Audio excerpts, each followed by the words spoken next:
new graduate engineers papuntang Japan, meron kami niyan.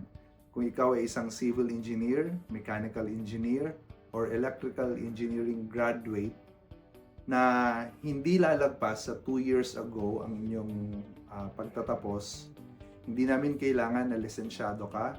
We can give you job opportunity sa Japan.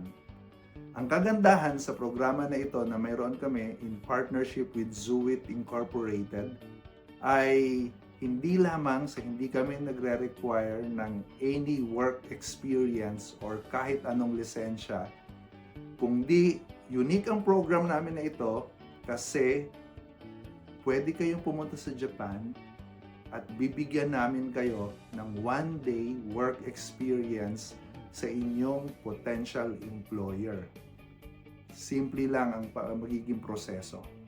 Mag-a-apply kayo, we will tell you about the program, magkakaroon ng selection process, at kung ikaw ay selected, mag-aaral ka ng Nihongo, and then pupunta kayo ng inyong buong grupo sa Japan upang i-visit in person ang inyong potential na magiging employer. Makikita ninyo ang workplace, makikita ninyo ang community na malapit sa inyong pagtatrabahuan, makikita ninyo ang inyong mga potential na magiging kasamahan sa trabaho, and then kung magiging successful ang matching, bibigyan kayo ng job offer ng company. Pwedeng isa ang inyong job offer, pwedeng dalawa, pwedeng tatlo, or pwedeng mas higit pa. At doon ka magdidesisyon kung alin doon ang iyong tatanggapin. Saan ka pa? Hindi kailangan ng related work experience, hindi kailangan ng lisensya, at may opportunity ka pa na puntahan mismo ang magiging employer mo. Hindi ba mas magiging madali ang decision-making process?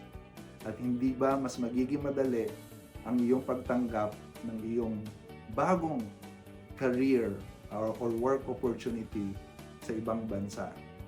Lalong-lalo na sa Japan. Interested? Comment down below kung ikaw ay isang new grad ng civil engineering, mechanical engineering, or electrical engineering. Baka ang 2026 ay para sa iyo papuntang Japan. Bye!